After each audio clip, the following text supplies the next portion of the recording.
Let's see what different chemical reactions these 1,2-dithiolium-4-olate mesoionic molecules gives, which actually belongs to the type B category. And here you can see the very first reaction, which is with a molecule of ammonia. And in this reaction, methanol is being used as a solvent to give this type of cyclic product, right?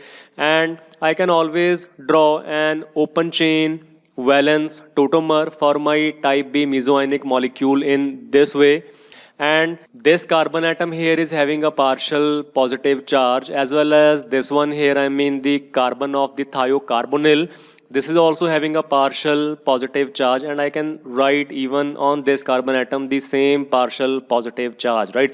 So now, being a nucleophile, the lone pairs on this nitrogen atom of the ammonia, it can undergo attack even on this carbon atom here or any of these carbon atoms of the thiocarbonyl group, right? So regioselectively talking, we have to decide here, or we have to see that the nucleophile, that is ammonia, will be attacking either on the carbonyl carbon or whether it will be attacking on the thiocarbonyl carbon, right? And for that, I want to show you here that the bond length in case of the thiocarbonyl is what it is, 1.6 angstrom, and it is a longer and a weaker bond as compared to this double bond here, which is present in between the carbon and oxygen of the carbonyl group, which you can see here is it is just 1.25 angstrom. It is shorter as well as stronger, right?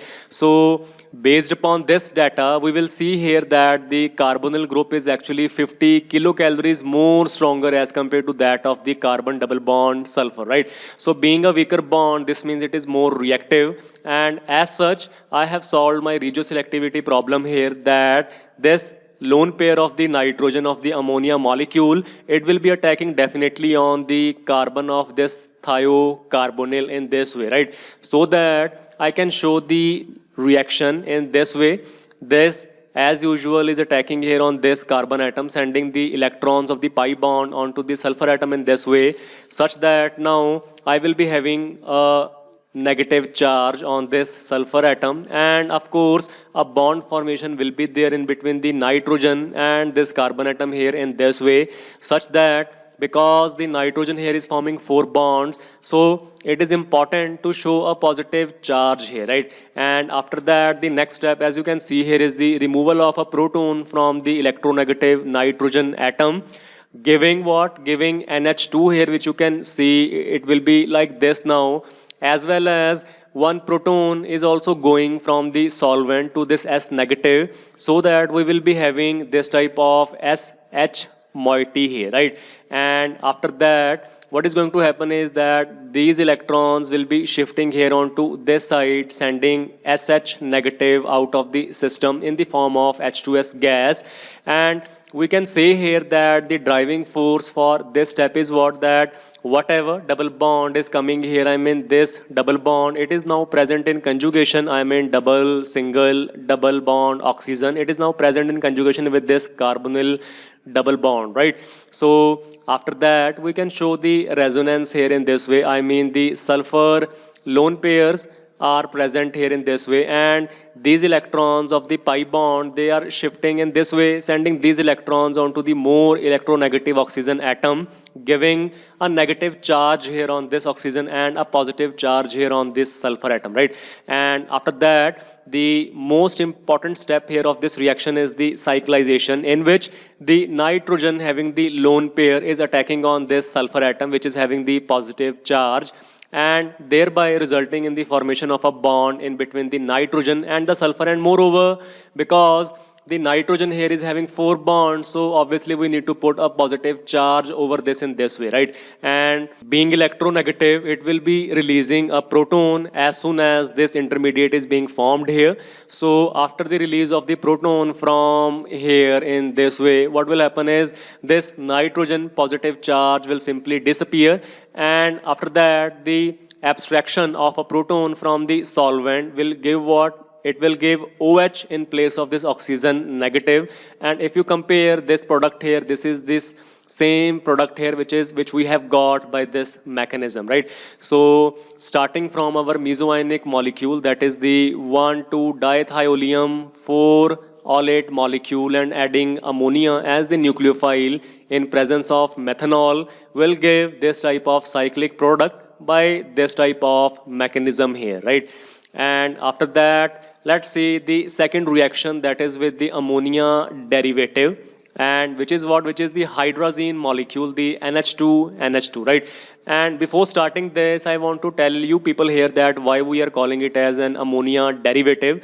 We know that ammonia is what it is, NH3, right? And also I can write it in this way, I mean NH2, and I can show the hydrogen atom in a separate way in this way, right? And after that, the derivative, of course, means that the replacement of this hydrogen atom by something else. And in this case, what is that something else? It is nothing, it is the NH2 group here, right? So in place of this H here, if I am having some other group like NH2, and this is the NH2 of my ammonia, so it will become a derivative of the ammonia molecule, right? So this is the second reaction, which is with the hydrazine molecule, and even in this case we are getting this type of cyclic product here, right? And we can always start in this way because it is a type B mesoionic molecule, and we know that the type B mesoionics results in the formation of open chain valence tautomers, something like this here, right? And you can see here is present my nucleophile, that is the molecule of hydrazine, in which the lone pair is present on this nitrogen atom, right? And now no need to tell you people here that why it is attacking on this carbon and not on this carbon atom. We have just discussed this thing. So when it will attack here, the electrons of the pi bond will be shifted to the sulfur atom in the form of a negative charge, which you can see here. And moreover, because a new bond formation has taken place in between the nitrogen and this carbon atom here, I mean this new bond. So because this nitrogen after the attack is forming 4 bonds, so it will be having a positive charge, right? And charges always means instability in chemistry. So as soon as this intermediate is formed here, it will be releasing a proton from itself.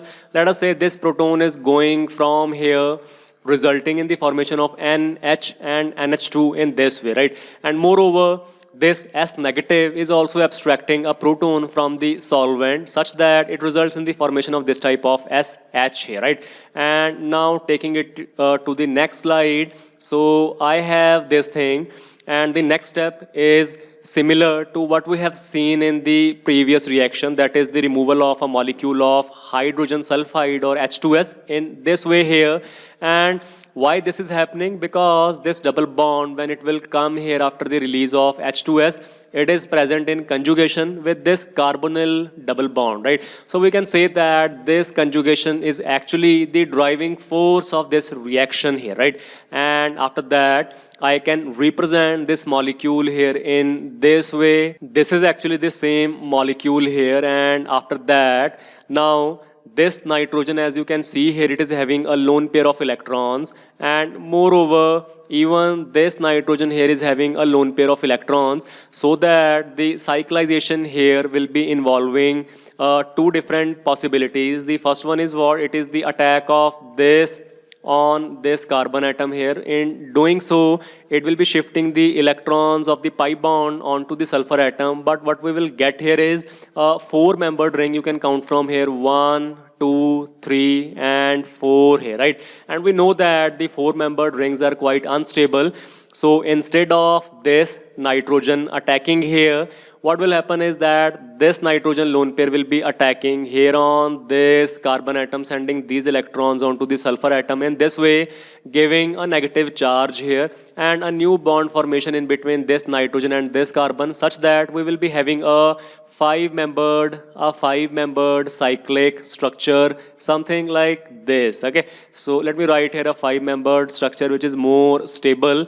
And of course, in the same way, it will be releasing a proton from here, giving an H here without any charge. And moreover, it will also be abstracting a proton from the solvent, such that we will now be having SH here, right? And after that, you can see here the removal of a molecule of H2S once again, I mean in this way, and this is going out from here, resulting in the formation of a double bond, something like this here, right? So we will be having a double bond here, and once again, this is the driving force here, I mean the conjugation which is being generated in this molecule. You can see here a double bond, single bond, and then once again a double bond here, right?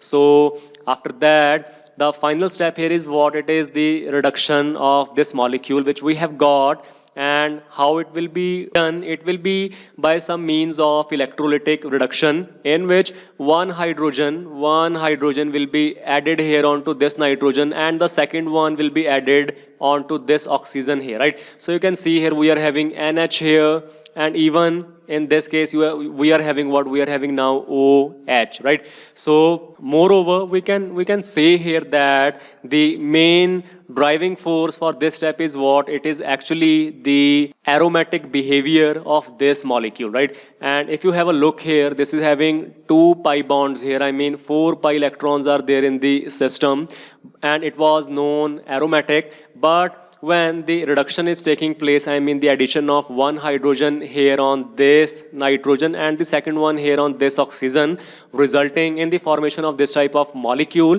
So what we are having here is 1, 2, 3, 4, 5 and 6 pi electrons are present in this system. Moreover, it is a cyclic structure, and these pi electrons are delocalized over whole of the ring system here. So it is definitely an aromatic type of system, and we can say here that the driving force for this type of reduction here is what it is, the aromaticity or the excess of stability in the final product molecule. And now let's see what is there in the third reaction. Once again, we are having the ammonia derivative, but this time, I mean ammonia, once again I can represent it in this way, I mean NH2 and H here, and I have replaced, just imagine I have replaced this hydrogen here with phenyl NH group, resulting in the formation of phenyl hydrazine, right? So basically it is also a type of an ammonia derivative. So you can see here the phenyl hydrazine is present here. It is reacting with our mesoionic molecule, resulting in the formation of this type of product here, right? So let us have some insight into the mechanism of this reaction and how it is resulting in the formation of this particular product here.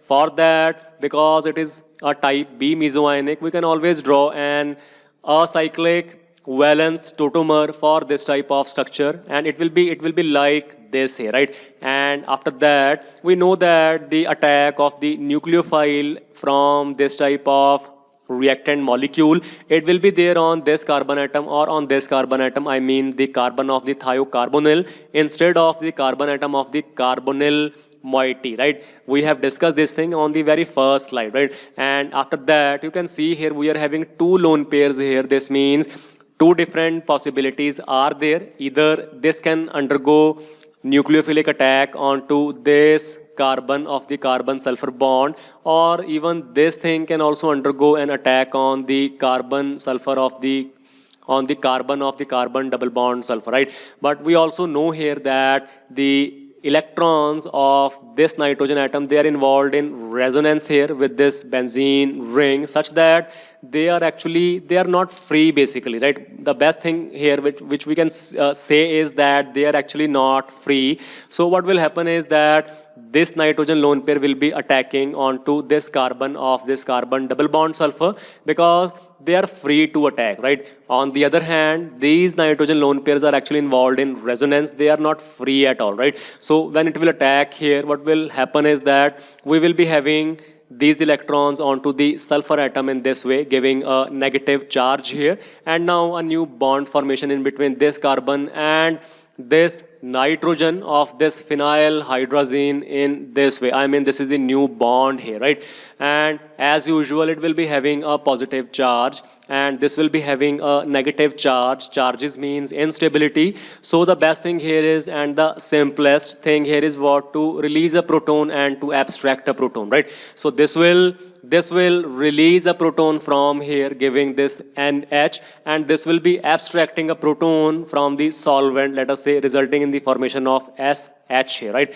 And after that, what is going to happen is it will be releasing a molecule of H2S in the same way. Basically, you will see here that a similar kind of reaction chemistry is there as far as these reactions, I mean with ammonia as well as with ammonia derivatives are concerned, right? So in the same way, a molecule of H2S is going out of the system, giving a double bond here, and it is present in conjugation. This double bond here is present in conjugation with this double bond.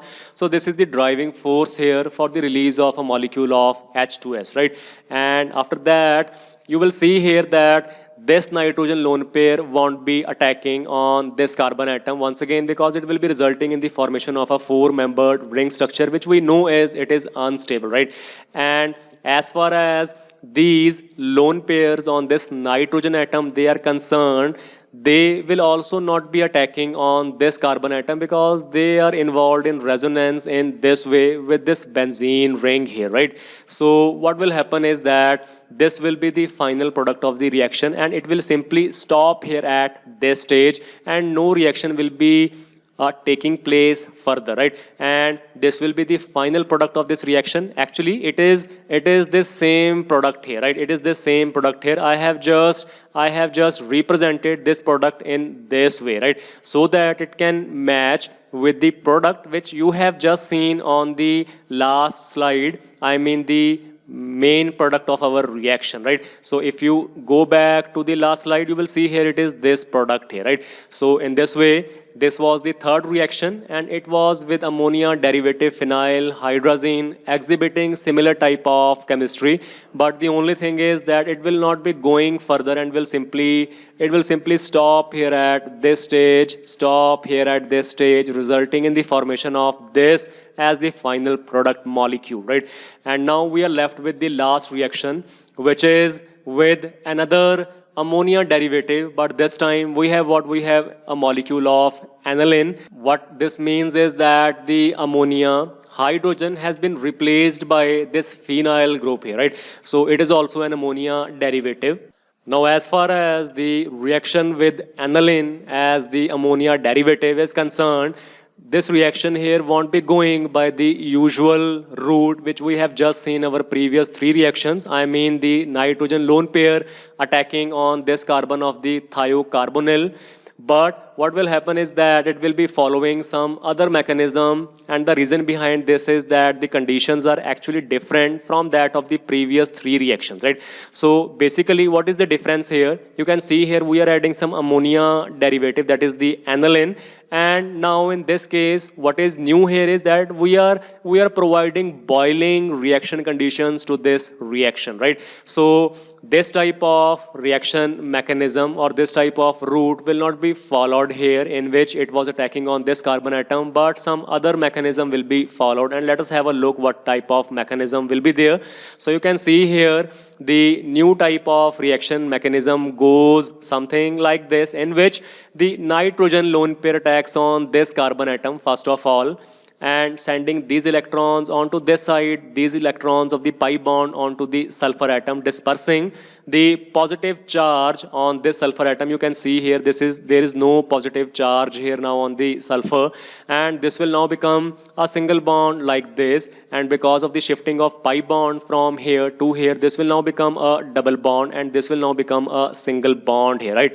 And moreover, it will result in the formation of a new bond in between the nitrogen and this carbon atom, which you can see here it is present like this, okay? And obviously a positive charge will be there on the nitrogen atom, which will be releasing this positive charge, I mean in the form of the H positive ion. From here it will be going out of the system, you can see here, giving what? NH and phenyl here, and moreover, this oxygen negative will also be abstracting one proton from the solvent, giving what? Giving OH here, right? And after that, what is going to happen is that the ring cleavage will be going to take place. The ring cleavage will be going to take place. So you people are actually witnessing here that the reaction mechanism is totally different from those three reactions which we have just studied. It is only happening because of the change in the reaction conditions. This time we are giving boiling type of reaction conditions, right? So because of this high energy, what will happen? It will be going towards this side, cleaving this carbon and the sulfur bond in this way, giving a negative charge here on this sulfur atom, and obviously a double bond here in this way. And moreover, a positive charge will be there on the nitrogen atom, which will be releasing this proton from here, giving this type of fragment here, right? And you can very well see here that in this case, before the S negative abstracts a proton from the solvent, and it becomes S single bond S H here. Before this happens, what happens is that this disulfide linkage, because it is a weak type of linkage, it will be going to break, resulting in the formation of what? This will be breaking in this way. I mean, these electrons of the sigma bond, they will be shifting to this sulfur atom here, resulting in the formation of what? S negative. And here is the rest of the molecule. I mean, the phenyl double bond OH here, and here is the rest of the molecule. I'm not showing that, right? So because of the shifting of these two electrons of the sigma bond onto this sulfur atom, obviously it will be having now sulfur negative charge. And because the two electrons are going towards one side, so what will happen is it will now be having a positive charge here, which initially was having negative charge. This positive and this negative charge, they will neutralize each other, resulting in the formation of what? Elemental sulfur here, which you can see that will be going out of the system, right? So upon the release of elemental sulfur, we will be having S negative and the rest of the molecule here. This will now be abstracting a proton from the solvent, giving this type of SH here, right? Followed by another reaction, which will be what? That this is that same molecule which we have seen on the previous slide. So now what is going to happen is tautomerism will be going to take place here. This H will be shifting from here to here, which you can see here, right? This will now become a single bond, and this will now become a double bond, right? Basically, we can write here, this is the enol form, and this is what? This is the keto form of the molecule, right? You can see here, this is the keto form, and this is the en plus ol here, this is the enol form, right? And after that, the second molecule of the aniline will come here, and it will be attacking on this carbonyl carbon in this way, sending these electrons onto the oxygen atom, resulting in the formation of oxygen negative here, and a new bond formation in between the nitrogen and this carbon of the carbonyl group, giving a positive charge here, right? So once again, the removal as well as the abstraction of the H positive ions will give OH here, and this will now become NH because of the dispersal of the positive charge here, right? And after that, what is going to happen is removal of a molecule of water will take place because of high temperature reaction conditions, and it will be going like this. I mean, these bonded electrons will be shifting here, sending these electrons onto the oxygen atom of the OH, and this H positive and OH negative will be going out of the system, giving what? Giving a double bond here in between this carbon and this carbon atom, right? And after that, the ring formation will be there, and you can see here how this ring formation will take place. These electrons will be shifting in between this carbon and the nitrogen bond. The pi bonds of this carbon-carbon double bond will be shifting here onto this carbon atom of the benzene ring, followed by the transfer of these pi electrons onto this side here, giving a double bond. And these electrons will be shifting onto the nitrogen atom, resulting in the formation of cyclization, right? So I have drawn once again that same structure so that you can see that how from this we are getting this type of molecule. I mean the cyclized product here, right? So what is happening? This is forming a new bond here, which is this bond. This is now becoming a single bond, which you can see here. This is now becoming a double bond, which you can see here. And moreover, this double bond, the pi electrons are coming onto the nitrogen atom, giving a negative charge. And these electrons are moving onto this carbon-nitrogen bond, once again giving a double bond here, right? So Basically, it is the H positive ion that is going out of the system. I mean, this H positive ion resulting in the formation of this type of cyclized product here, right? And after that, the nitrogen negative will be abstracting a proton from the solvent, giving an H here. And after that, what is going to happen is removal of a molecule of H2S in this way here, such that now it will be having a double bond which is present in conjugation with this double bond as well as this double bond here on this side, right? So we can say that this is the driving force for this step and the removal of a molecule of H2S, right? And after that, the removal of a proton from here, I mean from this position, will be doing what? That when a proton will be removed from here, H positive, a negative charge will appear on this nitrogen atom, right? And these electrons will be shifting here onto this side, sending these electrons in between this carbon-carbon, and then going it like this, and then these electrons of the pi bond will be shifting finally to the nitrogen atom, giving what? Giving, you can see here, a negative charge on to this nitrogen atom in this way, right? And this double bond will now become a single bond, which you can see here. This single bond will now become a double bond, and moreover this single will become double, this double will become single here, and this single will become one double bond here, right? And finally, the addition of a proton onto this will be doing what? It will be giving, it will be dispersing the negative charge on this nitrogen, giving what? Giving an H here, right? And this is the final product of this reaction, that is under boiling reaction conditions. And the reactant is what? It is the fourth ammonia derivative, and it is what? It is the aniline molecule. And you have seen that the mechanism will totally be different, and we are getting some totally different kind of product here, and it is all happening because of a different kind of reaction conditions. So this is all about this lecture here. Thank you so much.